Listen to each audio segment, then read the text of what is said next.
everyone. My name is Stephen Shaya, and I'm thankful for everyone to be here, and it's my honor and privilege to introduce you to our co-hosts. We have Malik, and we also have Kareem. I'm going to have them introduce themselves shortly. I first wanted to thank everyone for coming. I wanted to especially thank the American Pavilion for being great host for us, and all the folks, Lori Moggy and Tracy Mansour and their entire team. I especially wanted to thank my wife Samantha, who's home with our 3 kids, and she's been home for the last 8 days in very cold weather. Thank you, Samantha. I love you, and I promise to go to the souk tomorrow. So first, I'm going to turn it over to Malik and have him quickly introduce himself, and then I'll have Kareem introduce himself. Good evening for everyone, and thank you for coming tonight for this special event. And of course, many of you know me. My name is Malik Al-Husseini. I'm trained as a biomedical engineer by profession, and I've worked in the healthcare industry for the last 30 years, and especially in the area of consulting and healthcare investments. And I think this is a very interesting platform today, which we will discuss regarding the supply chain management in the medical space. And of course, I would like to thank Stephen, thanks Kareem for these efforts that collaboratively want to work together in order to do something in the Middle East region that would be different and that would be interesting and beneficial for all of us. Kareem. Thanks, Malik. Hello, everyone. I'm Kareem Ati, Group CEO and Managing Director of Emirates Specialized Group. Very happy to be here, and very happy to be working with a distinguished group like J&B and Akkad Holding. So, thank you. And just by way of background, I'm a family practice physician by trade. I've delivered over 100 babies, although my wife didn't want me to deliver our babies, probably for a very good reason. But my family has many healthcare businesses which run the gamut from medical distribution, where we sell everything that goes in a hospital, pharmacy, physician's office, to specialty distribution businesses like EMS, veterinary. Most people know us as one of the largest third-party billers of consumable medical products to the homes in the United States. We reach 260 million covered lives via our insurance contracts today. We have a telemedicine, telehealth company. We do virtual visits around the world. We also have now a mail-order pharmacy that's licensed in 42 states. Our business is global. We're in 48 states in the United States and many countries around the world. It is very much a family business. I get fired quite regularly, but fortunately I have 3 grandchildren for my mother. And in 2017, I set up my family office called Akkad Holdings, which the Akkadian Empire was the first empire in Mesopotamia, and we're Iraqi Christians, so we had some lineage there. And the idea was to invest in opportunities that could leverage our global distribution channels. And we've made numerous investments since 2017. Most recently, we've been investing our time and energy into our joint venture with the Emirates Specialized Trading Group, believing that we needed to reinvent the global medical supply chain. Hence, that's why we're here today. It's something that affects all of us in many ways, and we wanted to talk about some of the numerous challenges and also some of the numerous opportunities. And in every chaos and every questionable time, there's always numerous opportunities. Our first panel was being done virtually because of COVID. So we have Dan Messina, who's a healthcare executive. He was at Aetna for many years, then Magellan, and now he has his own healthcare manufacturing business, and so he can talk about some of the challenges he's had. We have a gentleman named Daniel Stanton, who's called Mr. Supply Chain. And so he's got some interesting perspectives. He's also a futurist for supply chain for IBM. And then we have Roscoe Carney, who works very closely with Shell Oil Company on helping with their global supply chain. And being in the Middle East, we thought that was also appropriate. Many of you know that I love quotes. And so just one quote I'll share right now is from Eleanor Roosevelt: "The future belongs to those who believe in the beauty of their dreams." And I know we're all dreaming here of a better supply chain. And so on that note, we'll start the virtual panel, and we'll be back up after. Thank you. Thank you, everyone, today for joining us. My name is Stephen Shaya. I'm Executive Servant Leader at J&B Medical, our family-owned business, and also Managing Director of Akkad Holdings, which is my family office. And I have the honor and privilege today of having three distinguished guests, and we're here to talk about the challenges and opportunities around the global supply chain. So let me first start with Dan Messina, who's the CEO of HandsFree Health. He's been a longtime healthcare entrepreneur. He's doing a lot around manufacturing, around hardware and software, and he's going to talk a little bit about what he's been dealing with.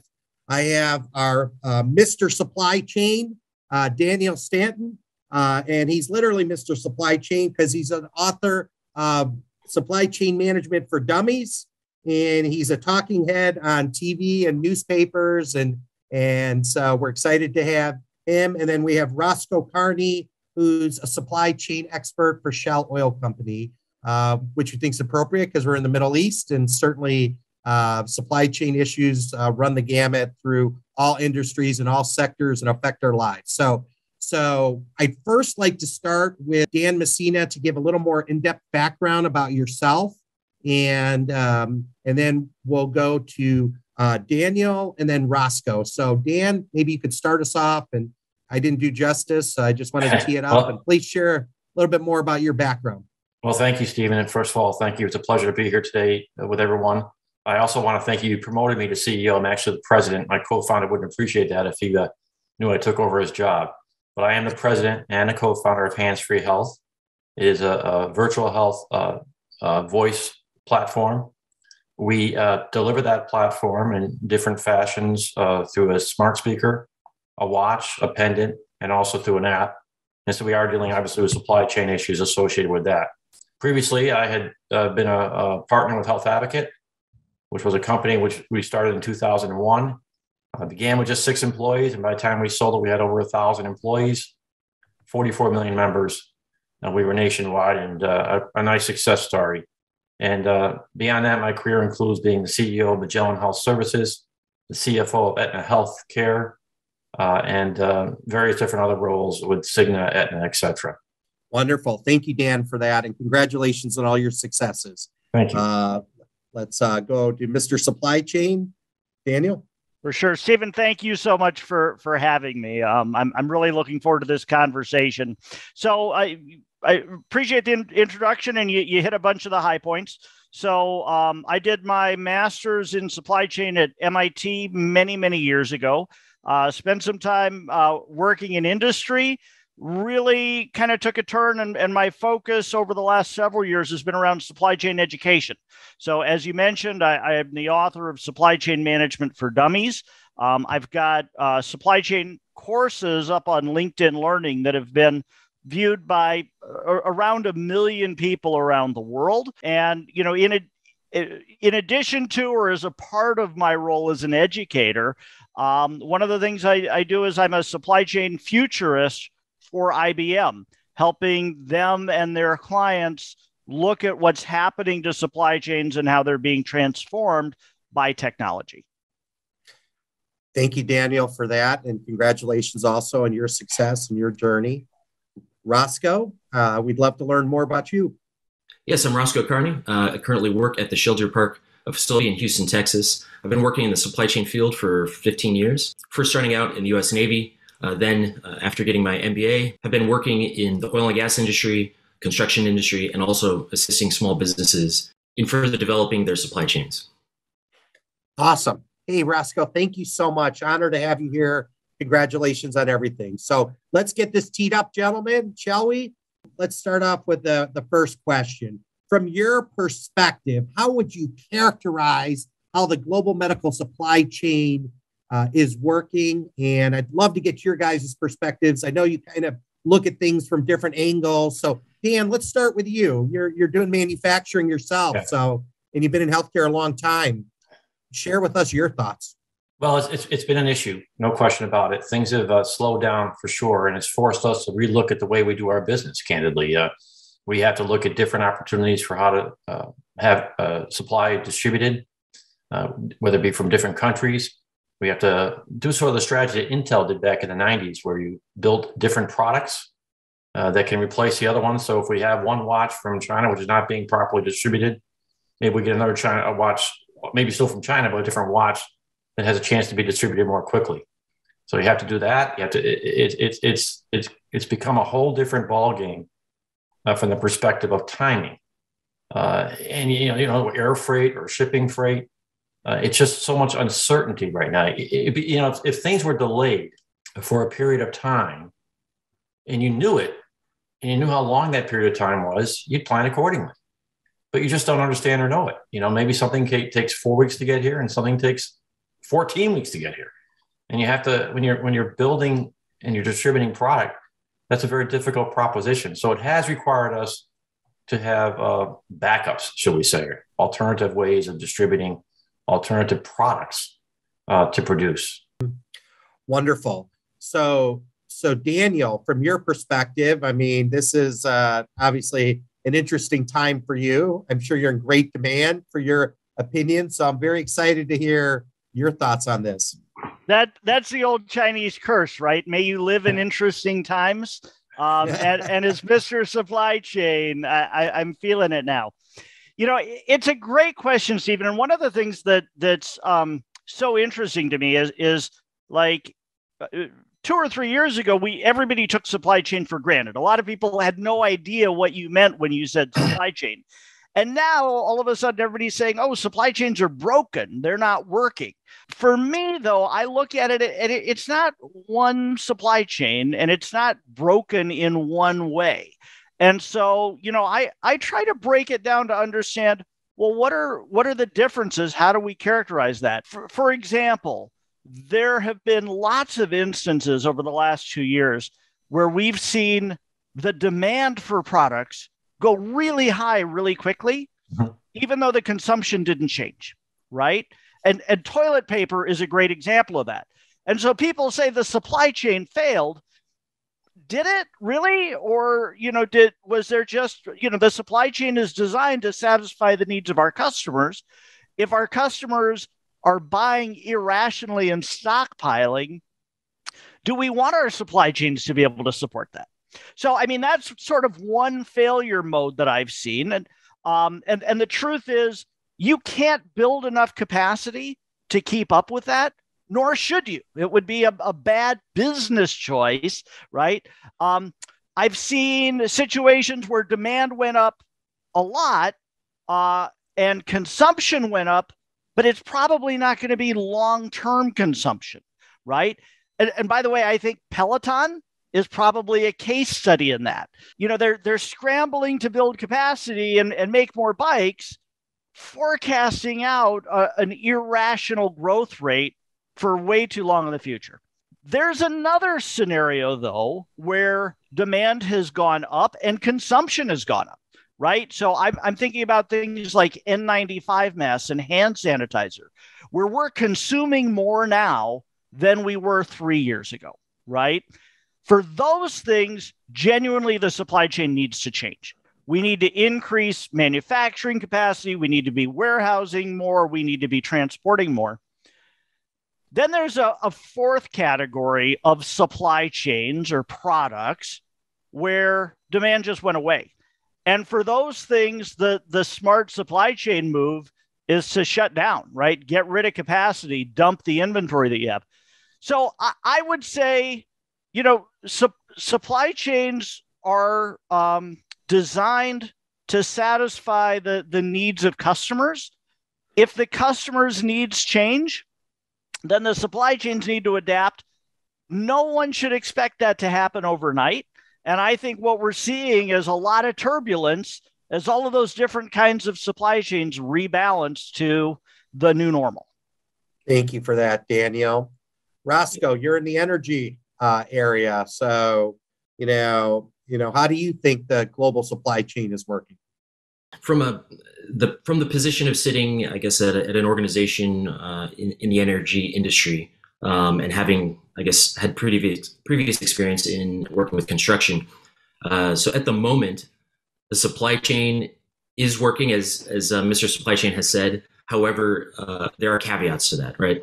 So the biggest caveats being plan on paying increased shipping costs, plan on planning even earlier, better integrate your demand planning. So not looking at each component of the supply chain as interdependent, but actually looking at them as an entire system.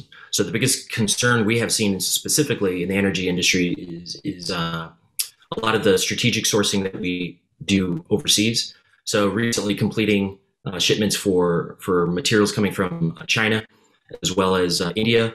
And in those specific instances, we faced tremendous challenges associated with reliability of bookings, predictability of costs, and even previously, we were used to scheduling bookings and receiving confirmation of that booking in 1-2 days. And we're now seeing 1 to 2 weeks for confirmation of bookings. And then also, with that said, when you can't get equipment moved as you have desired to get moved and on the dates you've desired to have those moved at the costs you've desired, you then have to pay increased costs as well as have less predictability in terms of timing.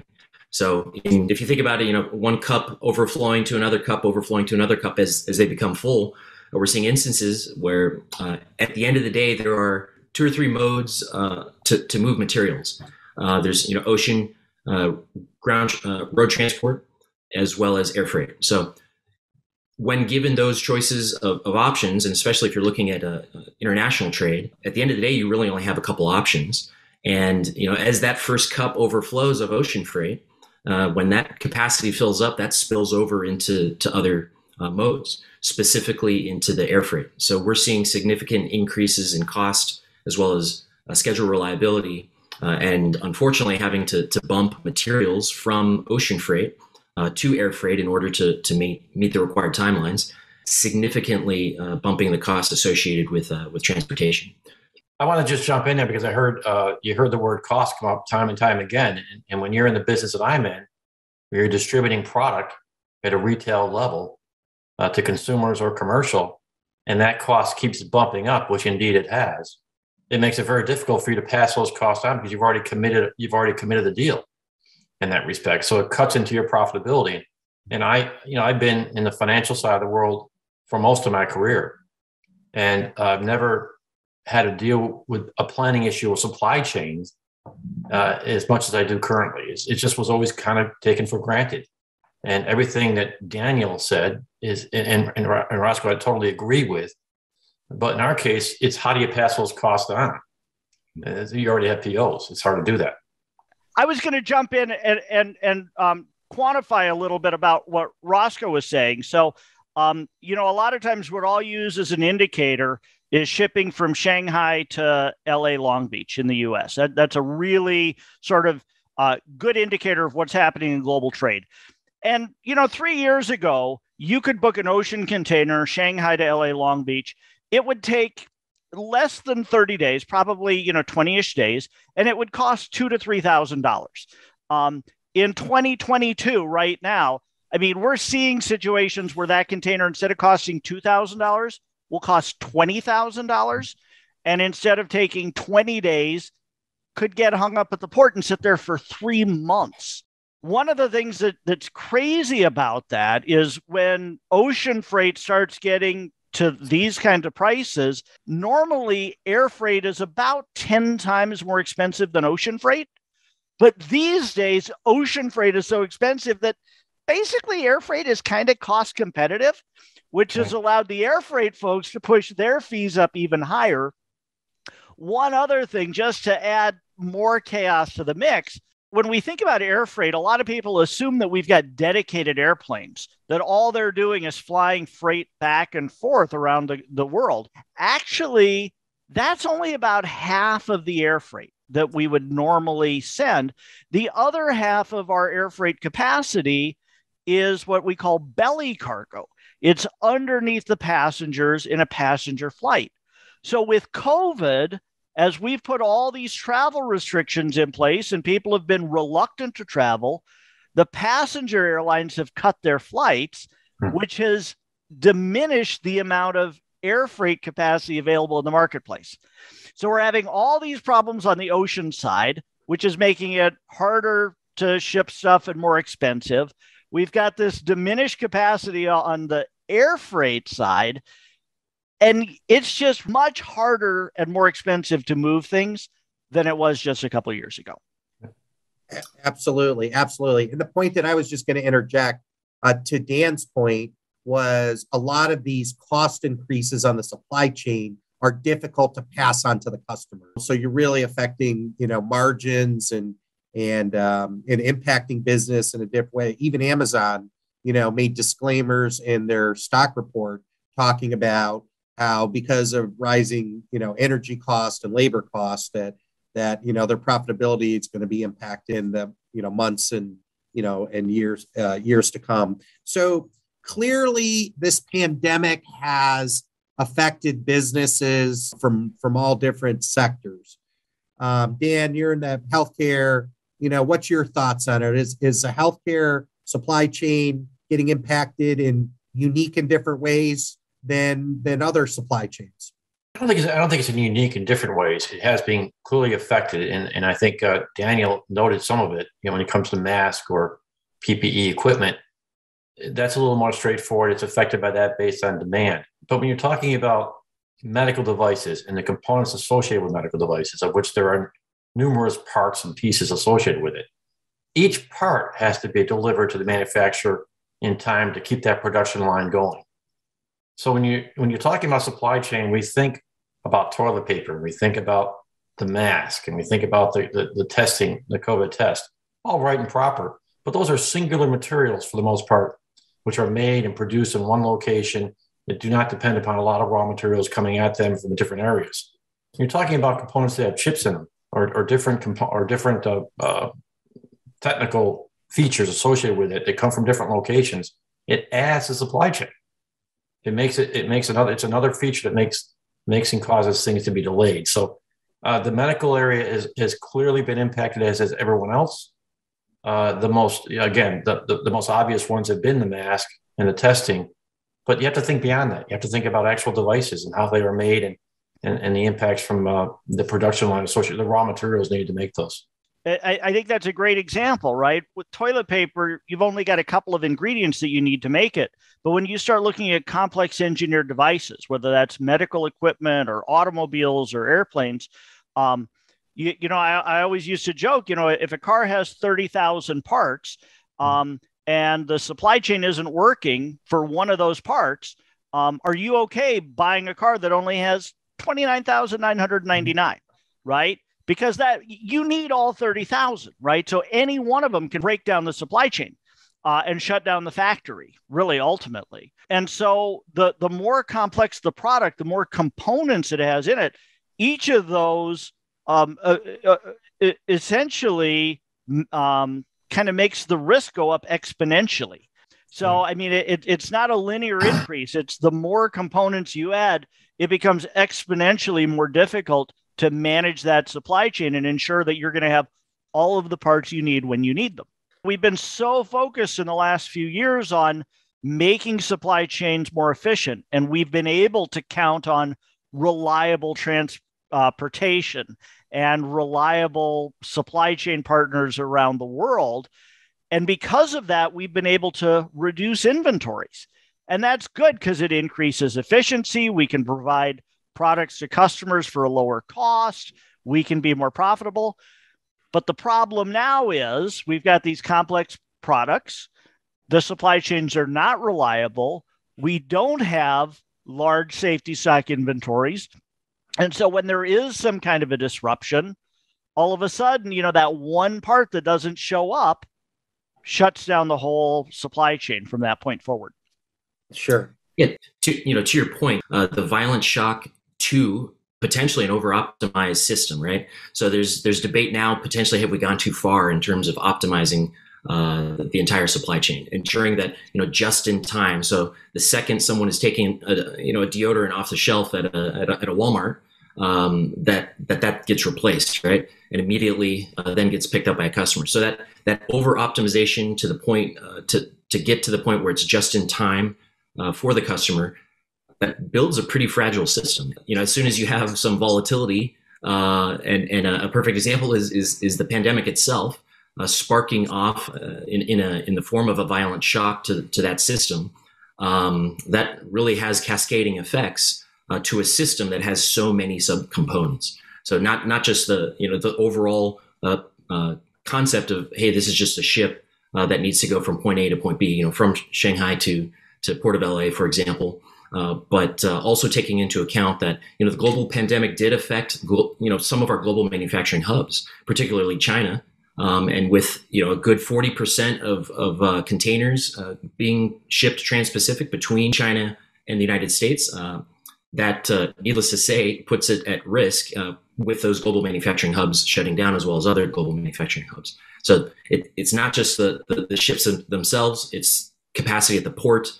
It's anti-dumping laws associated, at least in the United States, anti-dumping laws associated with truck chassis. It's the number of truck drivers. So all those small percentages that folks talk about, like, hey, there's potentially 5% or 10% of truck drivers have left the market, or new ship build backlog has decreased by 3% or 2%. In and of themselves, those potentially aren't massive destruction to the supply chain, but put together, so all those subcomponents of that system, that gets pretty complex relatively quickly, and can destroy the overall, or at least inject a significant amount of volatility into the supply chain.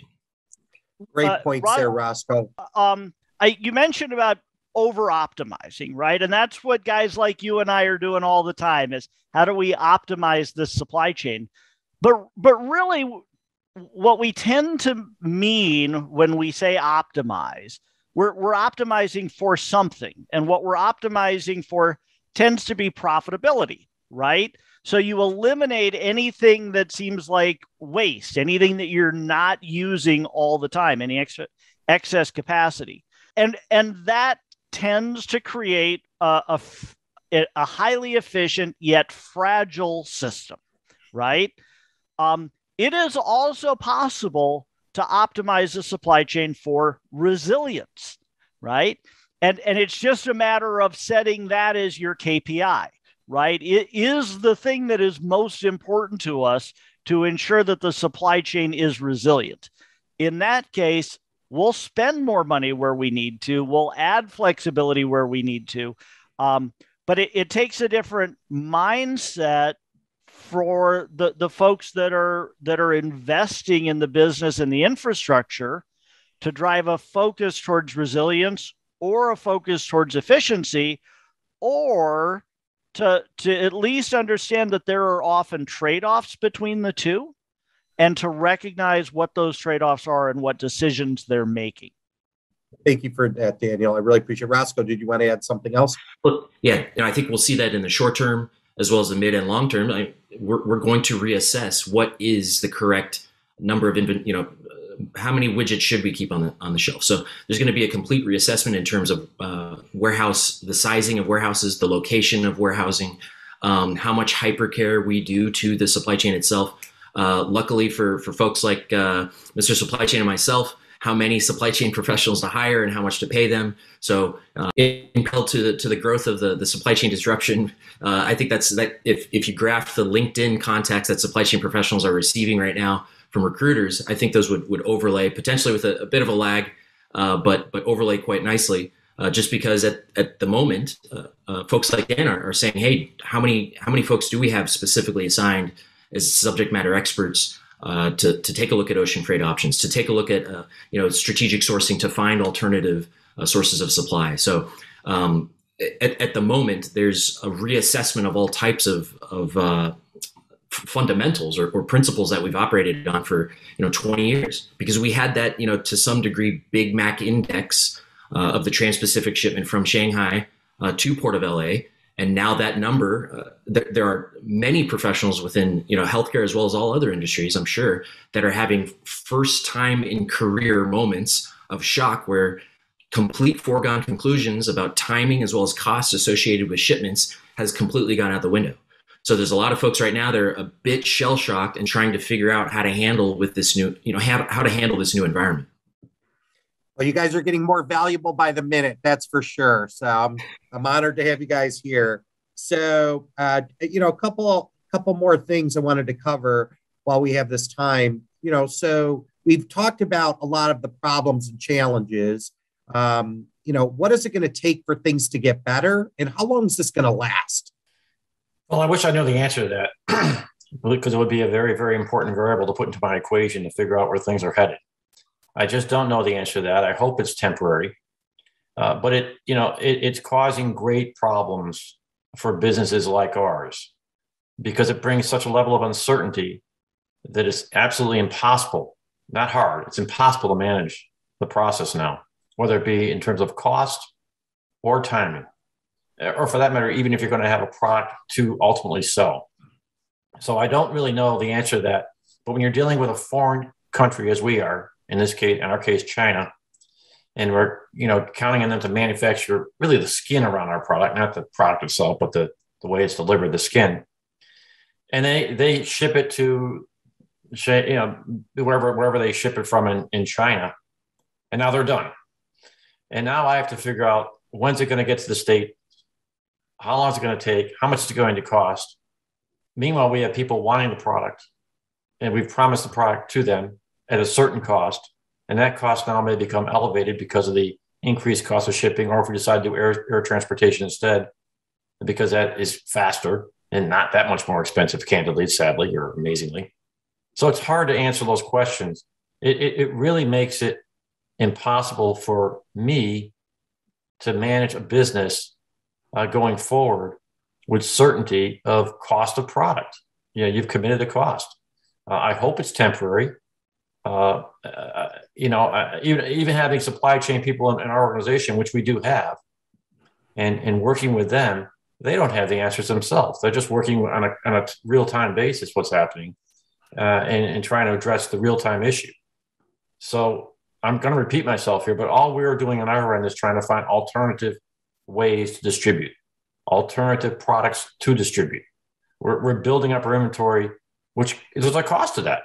You've got your cost of goods is sitting in inventory and warehouse, and that's capital you're utilizing that you would otherwise want to use for developers or salespeople. Mm-hmm. So I don't have an answer to that question. We need one. I don't think we're going to get one. I hope it starts improving, but we have to work around that and try to make sure our business is protected in the best manner possible. Absolutely, Mr. Supply Chain. I'll give you an answer, but you won't like it. I think so. In supply chains, there's this principle that we call the bullwhip effect. And there's a ton of research around this issue. It's been studied really heavily. Basically, what the bullwhip effect describes is this behavior that when there's a small change in demand at the end of a supply chain, like the consumer buys a bit more or a bit less, those changes get amplified. They don't just get passed one by one through the steps up the supply chain. They get amplified at each step. And so particularly like we were talking about before with Dan and complex engineered products, right? If the consumer demand for a product goes up by 2x for 1 month, well, when you think about the impact that has on all the components that go into the products and their supply chains, there are a lot of ripples and a lot of steps and a lot of delays at every step, right? There may be a 1 month delay between each customer and each supplier, at least in that link. And they're all trying to plan ahead, build in manufacturing capacity, hire their staff, build inventory.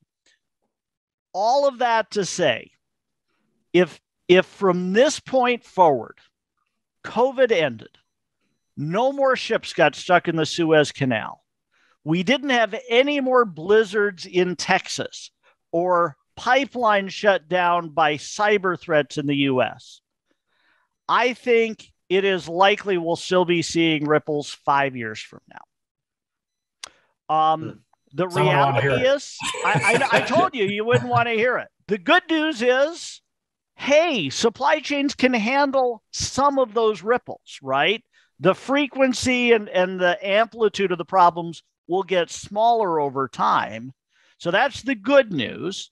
But the bad news is, do any of us really believe that nothing else is going to happen in the next 5 years so that things can level out again? I don't know. I mean, if that's the problem with black swans and unpredictable risks, right? Roscoe? Yes. So at least from a lot of communication with some of the market, the market players that give good insights into it. So we're talking about our freight forwarders, the steamship lines, our brokerage firms, those organizations, at least from communicating with them and understanding their perspective and their insights and what they're seeing. And of course, tremendous amount of caveats associated with it. The predictions are changing constantly. And like Mr. Supply Chain says, as soon as you make one prediction and there's another blizzard in Texas, that potentially throws a lot of those predictions out the window. So given that, and at least from speaking with those organizations, in the ocean freight world, the ocean freight universe, they're thinking, at least the general consensus is that there might be some relief looking at like Q4 of 24 or Q1 of 25. But again, that is constantly shifting out as more information becomes available. But so one thing that hopefully does at least put some peace in Dan's mind is that the recovery will be gradual. The improvements will be gradual, right? So it's not overnight. And of course, the question is, well, I want stuff to be correct or fixed overnight, right? But when we're looking at, if I tell you, hey, it's not going to get better until 2025 potentially, maybe we don't want it to be overnight. Maybe we do want it to be gradual, so we can see small improvements between now and then. So when let's say it is Q1 of 2025, remember a quarter before that, it may only be 10% worse than pre-pandemic, right? So it will be a gradual improvement, which means a couple things. One, it won't be nearly as bad towards the tail end as it is at the peak, which potentially we're at or near that. And also, I think what's most important, and Dan touched on this before, it's actually knowing, right? So what's most important is, at least I believe from an executive's position, is not necessarily whether it's going to be good or bad, but knowing that it's going to be good or bad, right? So the unknown is the problem. At least Dan can prepare if he knows how bad something's going to be. But if it's completely unknown, then needless to say, it's hard to predict for that and trying to prepare for it. So in conclusion, on that particular topic, and of course, I'm assuming this is what folks are most interested in, is when is this going to end? It's going to be gradual, right? So we'll be able to tell over time if we're improving, if we're moving in the right direction. And then general consensus, at least from the ocean freight and those types of folks that are looking at late 24, early 25, but lots and lots of assumptions associated with that. I think we've all had assumptions about what's going to happen as soon as we first heard about Omicron variant. And then 2 weeks later, we had more information and those assumptions changed. 2 weeks later, we had more information and those assumptions changed. So similar to that volatility, the folks that do have certain perspectives weigh in, but then they weigh in the next day with potentially something different. So wonderful. Well, I unfortunately, with all these new variants, I just got some information today that there's several other variants that are in the queue, and it's a little disheartening, but Well, with that said, can I revise my prediction? Yeah, but I think to Dan's point earlier, being having resilience of the supply chain is going to be and redundancies and is going to be very, very important. Stephen, I was going to throw one other thing on top of that, because one of the things that's important, it's not just about having more inventory. It's about having the right amount of additional inventory for the right components or the right products in the right places, right? Because just having inventory is expensive, as Dan was saying. You can't just have more of everything. You need to be smart about recognizing where the uncertainty is and how you're using inventory to give you flexibility, to give you options. And the one other point I wanted to make, there's an interesting conversation right now in the supply chain world where, we tend to think about there being a continuum between resilience and fragility, right? A supply chain on one end is optimized towards efficiency, and then it's fragile. On the other side, it's optimized towards resilience, so it's not fragile. But perhaps there's another chunk on the other side of resilience, which is anti-fragility, meaning can we design supply chains in a way that when there's uncertainty, when there are disruptions, we can actually capitalize on that actually works to the advantage of our business. And it's a totally different way of thinking about supply chain and the role that we play in supporting our organizations and our customers. Sure. So clearly, I think more and more countries are looking at global supply chain management as a matter of national security, clearly, and that there needs to be diversification of the global supply chain. And a lot of countries are trying to bring more manufacturing back to the United States and countries of origin. And I think there's going to be a bigger push towards that. So I have to jump in on that one there. I hear that all the time. Just start manufacturing in the United States, and I'd love to do that. Believe me. But the expenses are so much higher. It's just you can't. It's just you can't ignore that fact that the expenses are literally threefold higher. But Dan, would people? I hear that if we made the chips, those special chips in the United States, which I guess they're going to start making them in Arizona here in a couple of years, they're building a huge factory. But if we made those chips in the United States and it added $2,000 to a car, okay, which is the numbers that I've heard. Again, it's just numbers I've heard. I mean, are people willing to pay more, for, more certainty in the supply chain? I mean, and I guess that's a question that we don't know yet, right? But I think it's something that a question that we have to ask. Yeah, and I agree with that. I don't mean that. I totally agree with that.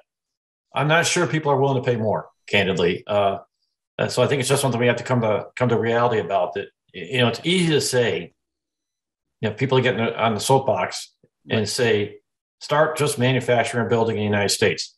Nobody would want that more than me. But when you look at the cost differential that exists, it's just a dramatic difference. And it's hard to ignore that. And you're competing against products that aren't doing that. So it's a difficult. I told you earlier that we're looking at different ways to produce product, different areas to produce product. And obviously the first place we wanted to look was the United States. And the difference in cost to manufacture in the United States versus where we're currently manufacturing was threefold. Not 30%, 300%. Yeah, but Dan, what about, let me just, sorry, Daniel, let me just add in here. So, I think there's other options. So I think Mexico, I'm hearing a lot more manufacturing is moving to Mexico. Yes. I've heard more is moving to Puerto Rico. Yes. So I know when I say manufacturing, I'm talking about really diversifying, a lot of this supply chain closer to home, not necessarily the United States, but a lot closer. Sorry. Totally agree with that. Totally agree with that. And those are the areas we're looking at. We're looking at Mexico and Puerto Rico, as a matter of fact, two areas we're considering and looking at to see if there's possibilities there. Absolutely. Daniel? Well, the thing I'd throw in, great conversation, by the way. And a key point here is we're talking about different kinds of supply chains and different steps of the supply chain and how some of them are more suited. So, for example, for Dan's products, it would be cost prohibitive to manufacture them in the U.S. It's too risky to manufacture them in China because it's just far away. So, what's that middle ground? Is there a place with a low cost of labor and low taxes where you can set up sophisticated manufacturing that's closer to where you'd be doing to where your consumer market is. In Roscoe's case, I think a lot of the manufacturing that they do, it probably has to be where it is because it's got to be close to the raw materials for refining. Another example is the semiconductors, Stephen. I mean, you mentioned that. The reality is a lot of that industry is controlled in Asia, but people forget something like 40% of all the semiconductor manufacturing in the world already occurs in the U.S., right? Moving more semiconductor manufacturing to the U.S. doesn't diversify the supply chain, doesn't diversify the risk. It actually concentrates it. Mm-hmm. And semiconductor manufacturing specifically takes a lot of water. And you mentioned one of the places they're setting up new fabs is Phoenix, right? In the Southwest U.S., which already has issues with water scarcity. So, part of the argument that I would make is as we look at changing where we have manufacturing capacity and trying to source strategically, just moving things closer to home, which in our case is to the U.S., moving it closer to home doesn't eliminate your supply chain risks. It just changes the risks, right? I agree, but let me just interject there. It's been clear that, there's been some geopolitical influences in the supply chain. I think you can't ignore that. And there's also, you can look at the unit cost for items, but there's also a risk associated with getting these products and getting the quality that you need, as Dan, talked about in this prelude there. So I think, I think you've got to, when you talk about cost, that's a whole discussion. Are you talking about unit cost? Are you talking about the total cost of, engaging in business? And in that, you've got to look at quality. You've got to look at fraud. You've got to look at other risk factors, So I think it's a lot broader discussion when we talk about costs. And it's something I'd love to talk to you guys more about, but we're running out of time. Let me get to the $1 million question here. Okay. And this is $1 million question. So if you could reimagine the global medical supply chain, if you had the whiteboard and you were going to start from scratch and we're going to take this global medical supply chain, and just make it right. How do you reimagine this? How do we do this? So let me start with you, Dan. If you could kind of reimagine this, what would be helpful to you to kind of maybe mitigate? You're never going to eliminate, but mitigate some of the challenges. Well, the biggest problem I see is in the bottlenecks that occur at the ships with the shipping, and primarily on the United States side is where I have seen it. And I think if there was a way to unlock that bottleneck, maybe by having more areas where shipping can be occurring from rather than just one port or a couple of ports, have multiple ports. It seems ridiculous to me that you produce a product, you manufacture a product is delivered, and it's sitting outside a port, 5 miles from the United States port, and it's waiting and waiting and waiting.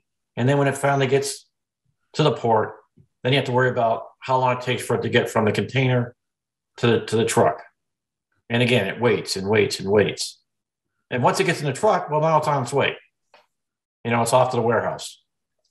It's that bottleneck that's occurring at the port. So in my judgment, and I'm going to oversimplify this, I know, but multiple ports. We need more ports. We need more truckers. And we need a more efficient process of going from container to the truck. An easier, smoother process to get from container to truck. Mm-hmm. That's where I see the bottleneck occurring. I know I'm guilty of oversimplifying it, I'm sure, but that's where I see the problem occurring. Mm-hmm. Wonderful, Mr. Supply Chain. I'm gonna take a little bit more philosophical view. Maybe look a little bit further down the road, because the thing for me is a supply chain exists to deliver value to a customer, right? What is it our customers need? And let's work backwards from that. And the thing that excites me about the medical world is personalized care, right? And so as we're developing like IoT technologies and better diagnostic tools and personalized treatment methods, it really seems to me like we're not that many years away from being able to deliver truly personalized, just-in-time healthcare, preventative care to people everywhere in the world.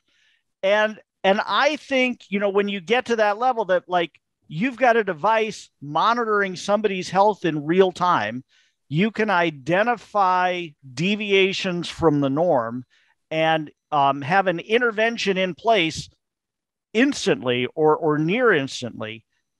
That to me creates a need for an entirely different sort of supply chain and delivery model than what I've seen in the US and what I've seen around the world.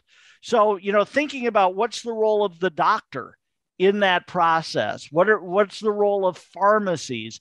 Are there new businesses that need to spring up, essentially like Amazon, to be able to deliver the devices, the medicine, the treatment that people need, where they are, when they are, in more or less real time?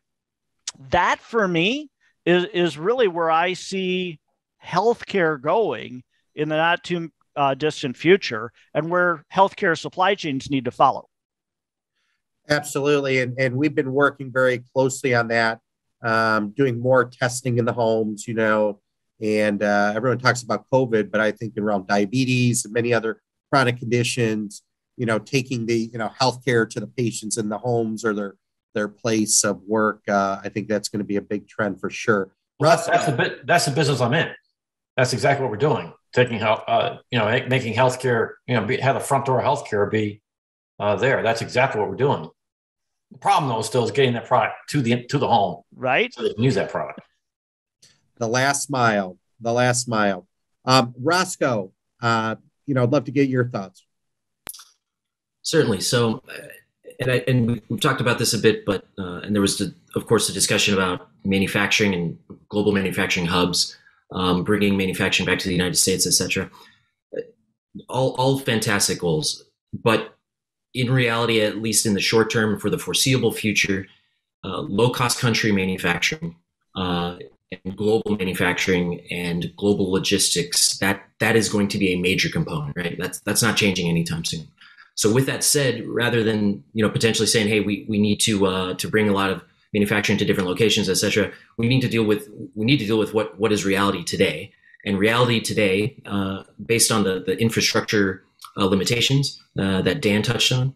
So longer term, we can work on infrastructure improvements, right? So we can build new major ports. We can expand capacity of ports. We can build more cranes at the ports to be able to get the containers off the vessels. But in the short term, what is going to improve, at least what we're dealing with now, the beast we have now, is better planning, better communication, better visibility. So ultimately, the integrated demand planning piece, so having all the different components across the supply chain have information more readily available, and not only just having the information from a lagging perspective, right? Hey, last week was bad compared to the previous week. Getting to the point where we're not looking at history, but we're actually looking at the future, right? So once you do have the correct data in the system, right? Once you do have the correct information in the system, it's accurate, you're getting fed, potentially real time, et cetera. That's to the point where you can identify exceptions and you can identify outliers, and not necessarily after the fact, but actually say, hey, we were at 98% on-time delivery for this item, and our goal is 95 or above. So if it drops to 97 and then it drops to 96, hey, it's not bad yet, but it's bad, right? Because we're trending in the wrong direction. We're going to be in the wrong direction. We know next week is going to be a problem. Next month, et cetera, is going to be a problem, right? So based on the beast we have, we need to get, at least in my opinion, more into the analytics piece, more into the live visibility of seeing where materials are, more into supplier engagement with our suppliers. So pushing end-to-end communication and getting fed accurate information from their ERP programs, right? And linking up more and more systems so we can have visibility and then start to handle issues that we see coming ahead of us and proactively identify those exceptions and correct them. Yeah, well, Roscoe, I couldn't agree with you more. And really, innovation in the global medical supply chain is integration. And to your point, using data and technology, I think will go, a long way to getting the supply chain from an 8-track tape to hopefully an iPod, because I think the weaknesses of the supply chain certainly have been exposed and amplified during this pandemic. So I want to thank everyone, Daniel, aka Mr. Supply Chain, and Roscoe for your participation today. I wanted to give you guys a quick opportunity. You're speaking in front of the world today. I don't know if there's any parting thoughts that you guys wanted to share with the world, but I wanted to, Dan, maybe start with you. If there's anything you wanted to share, I want to give you 30 seconds to kind of maybe leave with a parting thought. Healthcare is changing. The delivery of healthcare is changing, and products like we're building and others as well are recognizing that healthcare has to be at the front door of your home, and that works. It makes perfect sense, but we can't let something like a ship container or freight issues prevent that from happening. Well said, Mr. Supply Chain. So it's critical for supply chains to work well. We need to have trust. We need to have communication. We need to have collaboration. And in a normal environment, we're so busy looking out after our own quarterly numbers and our own best interests that we often don't do a good job of being transparent and really letting our customers know, what's the real, what's going on here. And the same with our suppliers, right? We have a tendency to just beat up on them and whatever problems you're having, those are your problems. I place an order. You need to, provide my stuff. I think this is a really unique moment in time where we've all gone through this crisis together. We're all much more empathetic and sympathetic. And I think that really presents an opportunity in supply chains to have much more candid conversations, to be much more transparent. And I think that's really the companies and the executives that use that openness to build trust and to navigate these challenges collaboratively, not only are going to do a better job managing, the issues that I think are, we'll be seeing still at least for 5 years, but I actually think it's an opportunity to build long-term credibility and long-term relationships that will be a net positive for those companies and those executives when we finally get past this period. I agree. Roscoe? I think it is very, very important. And, sometimes I want to go to some of my colleagues and shake them by the lapels and say, hey, you really need to pay attention to this. What is happening in 2020 and 2021? This is not going to get fixed anytime soon. So with that said, there will be winners and there will be losers, and the winners will continue to win and the losers will lose or have to figure out how to recover. It's not going to get better anytime soon. Attention has to be paid to this. And if folks don't, aggressively try to get ahead of this and understand it, and to the point of both Dan and Daniel, aka Mr. Supply Chain, communication, trust, collaboration with all of the components across the overall supply chain. So having more conversations about on-time delivery, having more candid promise dates for fulfilling POs, having more candid conversations about how much does working capital cost, right? That's one of the biggest hidden costs is the carrying costs associated with materials and warehouse, which I'm sure Dan knows intimately about, but a lot of other folks within organizations don't appreciate, and they say, hey, we need to keep this old inventory or this inefficient X, Y, or Z, right? So having very honest, candid discussions and really focusing on the fundamentals of supply chain. So get with your supply chain professionals and understand what are the risks, because for so long we've kind of been sitting in the back, just the back of the offices, less with less engagement because everything was working smoothly. Well, it's not working smoothly anymore. So let's have conversations about how we can jump in and try to get our hands around it. Well, first of all, I wanted to thank Dan, Mr. Supply Chain, and Roscoe for your time and your participation and your insights today. Roscoe, I just wanted to say, and dovetailing into Mr. Supply Chain, I think that the pandemic has really showed that we're all connected, more connected in ways than we ever thought. And if this part of the world's good and this part of the world is not good, we're not good. So to your point about collaborations, I think one thing we're all going to need to do, and in the spirit here of the World Expo, we're talking about connecting minds and talking about solving some of the greatest challenges of the world. I think we need to have these higher level of discussions and kind of put aside some of these geopolitical, differences. Otherwise it's going to be hard. It's going to take a lot longer to get past some of these challenges. It's hard enough right now. So we need to, collaborate at a much higher level than we have. And I just wanted to kind of end with a quote from Abraham Lincoln. And he said, the best way to predict the future is to create it. And I think, in the spirit of the World Expo, we really need to come together and find ways to have a higher level of dialogue and discourse so we can solve some of these challenges, because they're not going to go away on their own. So I'm grateful for everyone's time on the panel. I'm grateful for everyone that listened to this, and we're very, very hopeful that we can continue this discussion, and many blessings to you and your families, and really appreciate everyone's time today. Thank you, and God bless you. Thank you. Thank you. I think after this, I would say good perspective related to the supply chain management and the issue we see around the world. We have and more into, I would say, panel discussions. And I would like to ask Howard Lee to join me here. And of course, Howard Lee is an expert in the lab diagnostics field. And he is a gentleman who works for a big period of time with Thermo Fisher, and lots of, I would say, good staff related to lab diagnostics sits in his pockets. I know he's a bit shy, but he could give us a little bit of his background, and then we can start the panel discussions more related to the area of lab diagnostics. Hi. Yeah, they call me Mr. Lab, so not Mr. Supply, Mr. Lab.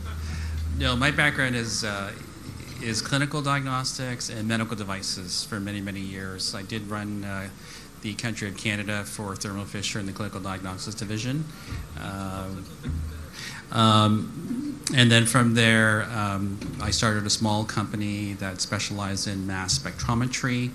We developed some unique methods, and we work with a large company called Agilent Technologies, which is a global leader. We sold that company to a private equity fund, and then I started Sero Clinics, which is really focused on at-home testing for people, and we've actually developed recently a secondary business, which is for pets. So pet parents who have cats and dogs, we're able to actually test these members of their family for impending diseases, such as kidney disease and thyroid care. So that's just my background. Thank you, Howard. And let's start the discussions in more. For example, for as a start, I would like to address the issue of the pandemic. We know during the pandemics, the role of the lab diagnosis increased in a drastic way. And can you explain what is the role of the lab diagnostics in this area and where we're going? Sure. So 2 years ago, people probably didn't know what PCR meant, or what antigen tests meant, or what EUA meant. And also vaccines, people weren't really aware of that for routine healthcare. So So the laboratory has become front and center of the way to try and identify people that are infected, also to identify regions that are infected, and then to help provide effective management tools. So that's labs have become front and center of dealing with the pandemic.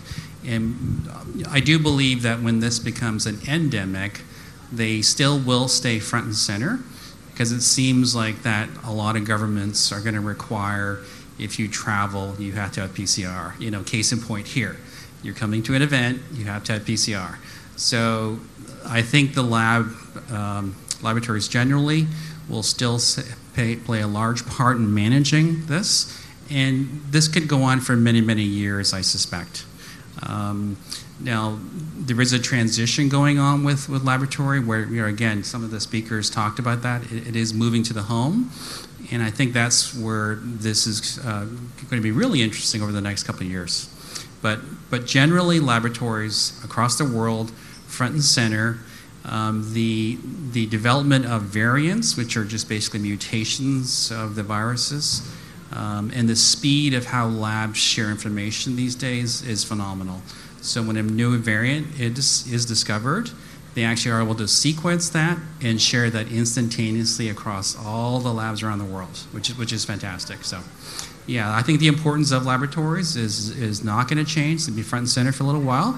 And then I think as this pandemic lessens, they'll still be front and center in terms of doing testing for various reasons. Thank you for the answers. And do you see a major change on how laboratory will perform business in the future?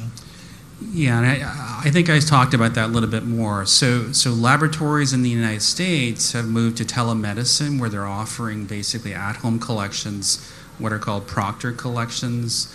They send collection kits to the patient's homes, and then basically these samples are collected and sent to laboratories. So the traditional way of going to a physician, then going to a laboratory to get a sample drawn, I think is going to be eliminated, where it's going to be, I feel sick, I order a kit online, it comes to me, I collect a sample, it's proctored by the laboratory or by a nurse or a medical assistant, and it's sent to the laboratory, and then my reports are provided back to me as the individual or the physician.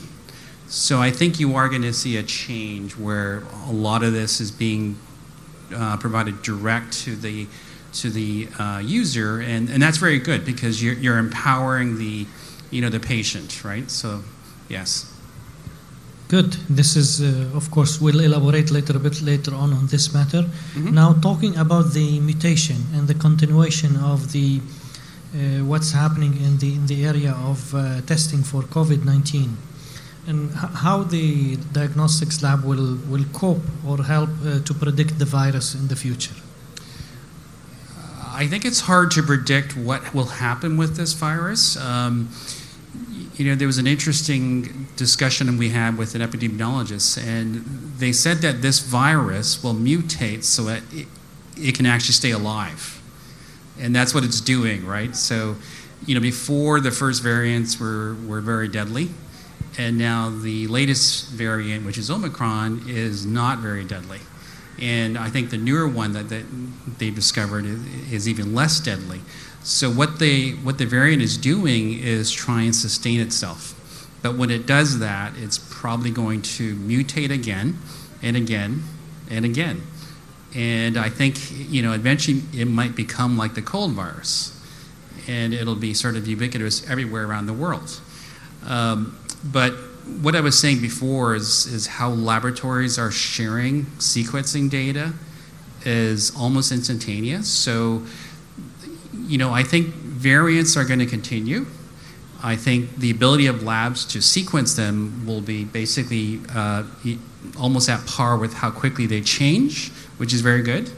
But from what I could say in terms of my knowledge of this, this virus is going to continue to evolve and adapt, and then you may see other types of viruses coming very soon, which is unfortunate, but I don't think is preventable. So, well, thank you for the answers.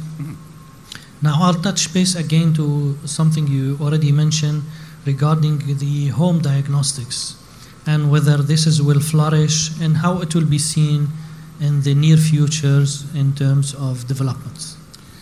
So that's an area that we really specialize in, and we believe that this is the new frontier for testing. So if you're able to allow the patient or the pet parent to take control of their health and their ability to gather information on what is going on with them, that's where we see this is developing. So you do have to have a few things, though. You just can't go ahead and collect a sample and send it to a laboratory and provide a simple report. You need to have medical diagnostic approvals. That means you have to go through the regulatory process like the FDA, Health Canada, Europe, and also various, all countries have their own regulatory bodies. So you do have to ensure that they are clinically approved.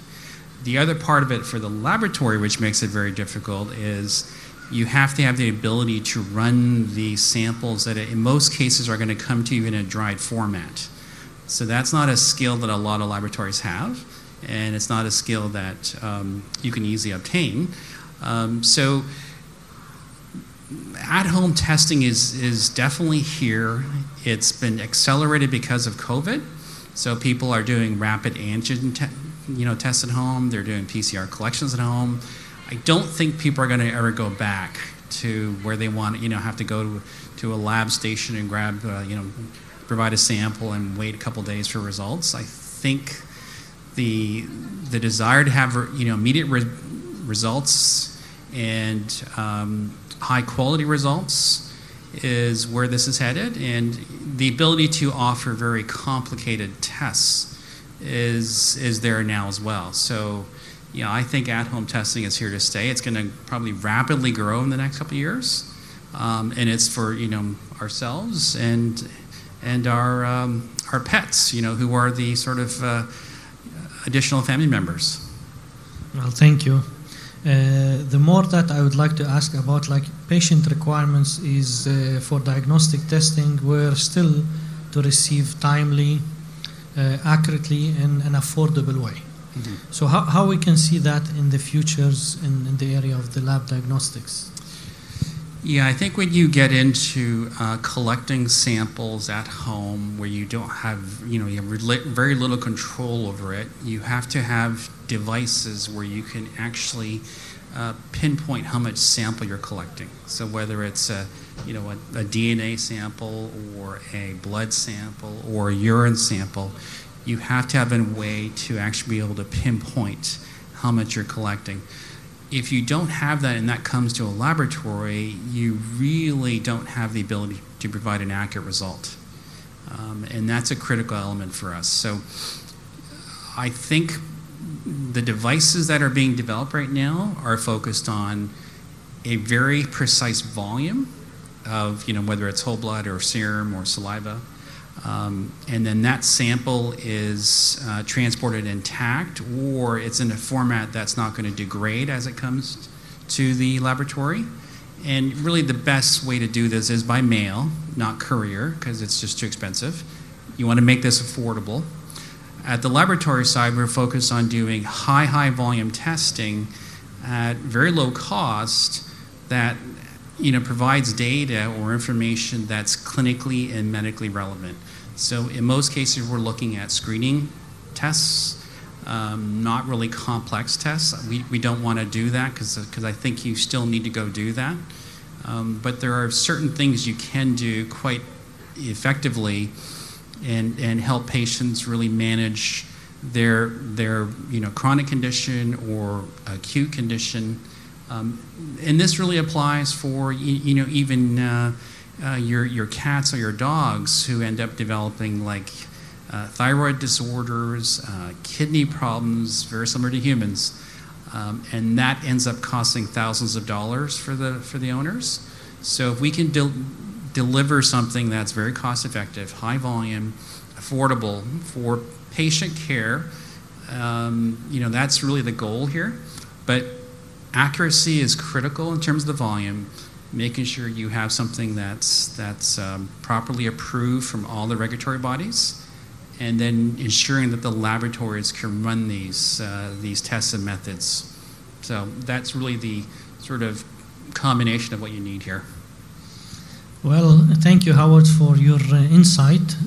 Any last comments we'd like to say about your visit to your AIE, little time spent here in terms of assessing the model of the lab diagnostics, or any observation about the systems, how it works here, and how we can do better in the future?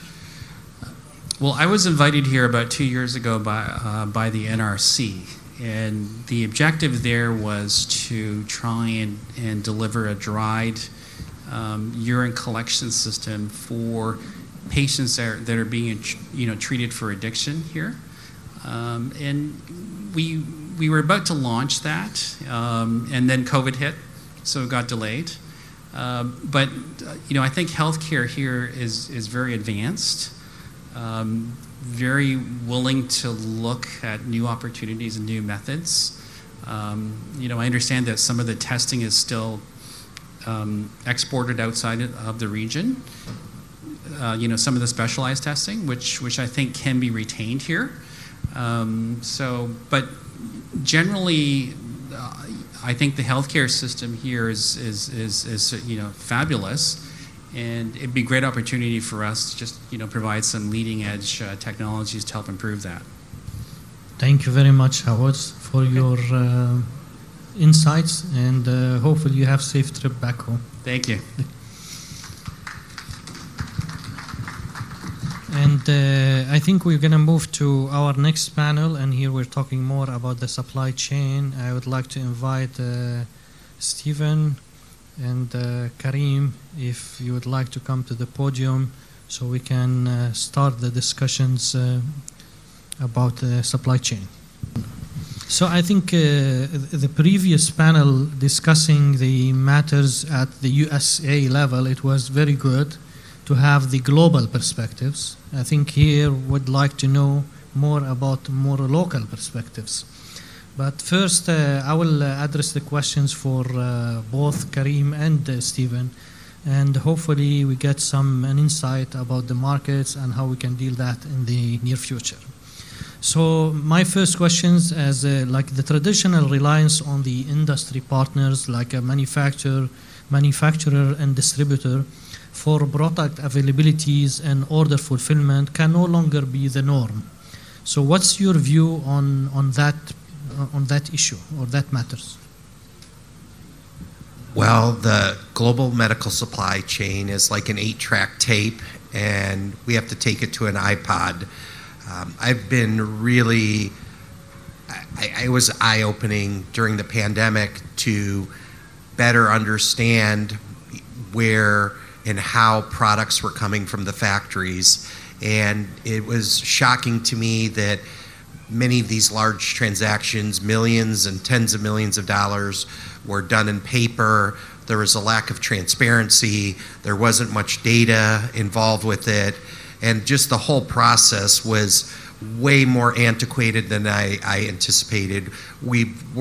J&B works with over 1,000 medical manufacturers, some of them the largest in the world, and I just had a very different view of where we're at. So, so it's been really eye-opening, and I think that when there's challenges, there's also opportunities, and that's why we're here today. Karim, do you like to highlight something on this perspective? Yeah, sure. Clearly, as Stephen said, this is our reason for being. When this pandemic started, I was shocked to see that the medical supply chain is so fragmented. It's when I compare it to oil and gas industry or defense or trading in general, there are systems and processes in place. There are, the entire supply chain is streamlined. I was surprised to see in medical supplies that the chain is fragmented. It is not orderly. It is not, as Stephen said, there is no validation. There are gaps everywhere. And the joint venture that we've created with J&B and Akkad is to fill the gaps in the supply chain. Okay, that's good. My next question is the supply chain, definitely in any country, and especially if we're talking about UAE, has been escalated to the highest authority in country with regard to its importance. So how do we see that? So, as I said earlier in the taped session, medical supply, manufacturing, distribution, sourcing is now a matter of national security. Literally, if you don't have the appropriate supplies, caregivers are at risk, people's lives are at risk. One of the big challenges today is around COVID tests and testing. So it really is at the highest importance in decision making these days, not just for governments, but every single organization, whether companies, institutions. If you don't have the human capital, the workforce that can execute on your business, you can't function. So this is absolutely positively become one of the highest priorities for countries, organizations, and institutions around the world. Well, thank you, Stephen. I would like also to ask further on this area. Like, for example, due to the COVID-19 and the issue happened, like we see like supply chain to experience excessive amount of line items every day that are out of stock, and many substitution of critical items needed, and some of which would require even a change in the clinical practice. So how we see that and how we can cope with that? So inventory management in healthcare is going to change dramatically. One of the things in our parent company, J&B, we look at something called the turn rate. And we're very proud that we can turn our inventory every few days. Well, now, because of the challenges in getting products, that turn rate, we have to extend it out. And there's implications to that. But I think that all organizations are going to have to look at changing the way they view inventory, changing the way they view procurement. In addition, I think people are going to have alternative supply lanes and contingencies for every situation. So the whole view from a distribution provider perspective needs to change, and that's also going to change costing, because if you have to keep more inventory in stock, you have more resources tied up into that, and in many cases you can't pass those costs on to your customers. So I think there's everything has to be revisited, and it's going to have ripple effects on your entire business, particularly in healthcare. Good. And my next question is to Karim regarding the supply chain in general. So primary challenge exists from finding the raw material up to producing the products and then logistic to deliver them. So how we can improve that? What is your comments in this area, and how we can be better in the healthcare services or in general? So I think the whole supply chain needs to be revisited. We need to look at it as a clean slate. We need to look at the raw materials. We need to, I think we need to build manufacturing closer to the raw materials. I think that the way that we solve this is by making the entire chain a lot more efficient.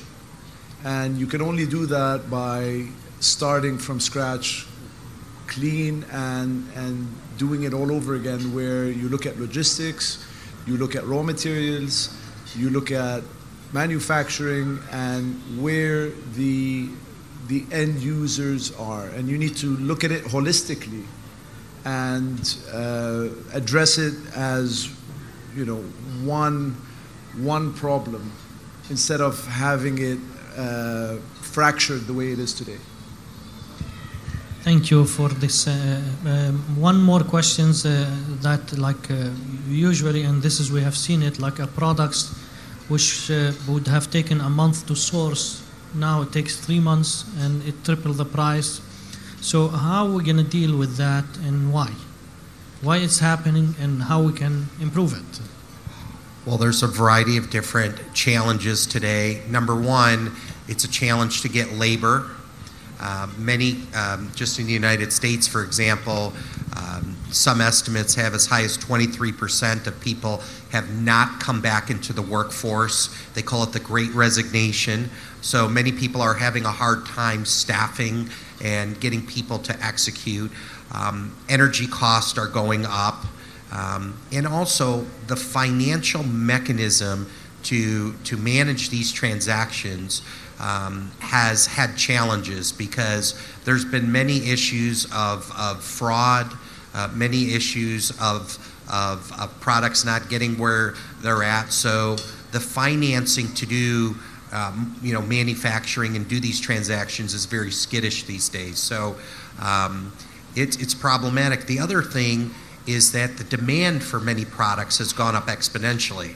So even if you kept the same production capabilities, the demand has gone up exponentially. So it's going to take us a while before we can smooth this out. Thank you. And now I'm going to move to another perspectives, talking more about the joint venture. First, congratulations on your partnership, Stephen, with the Emirates Specialized Group, with the Karim Group. And can you tell us a little bit more about this new venture, both of you? I'll start. I can take this. Please. So, as I said at the outset, our reason for being is to address this very clear problem that the world is facing today with medical supply chains. We, as Emirates Specialized Group, we're very honored and pleased to be part of this venture. J&B have a solid track record in the U.S. as being a trusted and reliable supplier of medical supplies. And on our side, our group is one of the leaders in the procurement and the logistics of things, bringing products and supplies from Asia through the UAE and onto the West, Europe, the US, and Canada. So I think this is a win-win for our group, for Akkad, and I think for the community overall. I think everybody will benefit from this JV, and I think we will be a beacon for others to follow. Thank you, Karim, for that. I just wanted to add, and this is something Karim and I have talked about. You talk about farm to table for food. How about from factory floor to patient's home? And that's where I think the J&B 2.0, where there's this new paradigm out there where you can better control, you can better measure, manage, and optimize every aspect from manufacturing to distribution to providing the products, and then tie in a whole clinical management. And I think that's a model that no one has perfected yet. And I think there's a tremendous opportunity. And really, the future of healthcare will be in the patient's home. So this new paradigm and this new partnership, I think can be very disruptive, but also streamline this whole process. Thank you. And of course, you talk about the community and forming this partnership for distribution and logistic at this time in UAE. How we can shed the light on why in UAE? I think Stephen should take this. Let's see if he learned. He's been talking to me about this for quite a while. Well, there's many reasons to be in the UAE. First and foremost is it's a phenomenal place to do business. It's very business friendly. Obviously, there's no taxes or very favorable tax situation, which is very important. Labor costs are very doable. Energy costs are very doable. Jebel Ali is the third largest port for reimportation in the world. Did I get all of them, Kareem? So he's been every single trip. I get a quiz, but there's really a can-do spirit. I think the thing that's especially excited. My father died in November of 2020, and he always had a big vision for us to be more global. And the UAE is 8 hours from literally 80% of the global population. And we truly believe that healthcare is a right. It's not a privilege. Everyone should have access to basic healthcare. And by helping people achieve their health potential, you can help them achieve their human potential. And we truly believe that the UAE is really a launching pad, and pardon the pun because we're sitting under a rocket here, but it's really a launching pad for us to achieve my father's bold vision and carry on his legacy. We're literally under a rocket ship. Quite literally. Good. I think we are reaching the end. What do you see as a perspective for this new venture together as Akkad Holding and ESG, forming Manna Medical, and how do you see the next 12 to 18 month business in the region? This next 12 months, we've done a lot in the last 6 months. So we've already accomplished many orders through our partnership, even before we decided to crystallize it through its own entity as its standalone P&L. The next 12 months, we have. Stephen forgot to say, we've set up an office here in downtown Dubai. We have a company up and running. We have orders that we are currently managing. The next 12 months will be about scaling up and monitoring the progress that we've done and the planning that we've done up until now. I wanted to first also thank Kareem. He's really put together an incredible team that can support this bold vision. My family and I are very excited about taking all the lessons learned from J&B Medical and kind of bringing it here to the Middle East and taking it to a whole nother level. I did want to also add that I think one great opportunity for our partnership is to bring medical manufacturing here to the United Arab Emirates. Kareem talked earlier about manufacturing and bringing manufacturing closer to where it needs to be. Well, the raw material costs here are less as well, and I think there's a real opportunity to do a lot more manufacturing here and use the UAE as a distribution hub globally. So we're really excited about. Thank you, Kareem. Kareem's put a lot of time and effort to put together a world-class organization, and we're grateful and we're excited. And my family sends their highest regards. Well, thank you, Stephen. Thank you, Kareem, and thank you for your insight. And good luck in the new venture. And congratulations. And hope this will fulfill the needs of the market, and it will be a global company that could serve the full region here around us. Thank you. And I just wanted to have a parting thought. First, I wanted to thank Malik and Kareem for your efforts to put this all together. I wanted to thank everyone for coming. And, you know, this World Expo in Dubai really talks about sustainability, mobility, opportunity, and it's really a crucible for innovation. And you know, the whole point of this was to really talk about, you know, opportunities to improve the global supply chain. One thing I wanted to mention about this expo, it's made history because there's all 191 participating countries have their own pavilion. That's a first. That's a first. It's a fact I just learned today, so I wanted to share it. And, you know, I'm big into quotes, so Uzo Adubo said, "I believe in the power of change. Change will help unite us, and it will help ignite us." And I think when there's tough times, there's also opportunities to do great things and, you know, bring people closer together. And, you know, I hope this pandemic is a big awakening that we really are more connected in so many ways than we can possibly imagine. So I'm grateful for everyone's time and interest, and let's go out and make the world a better place together.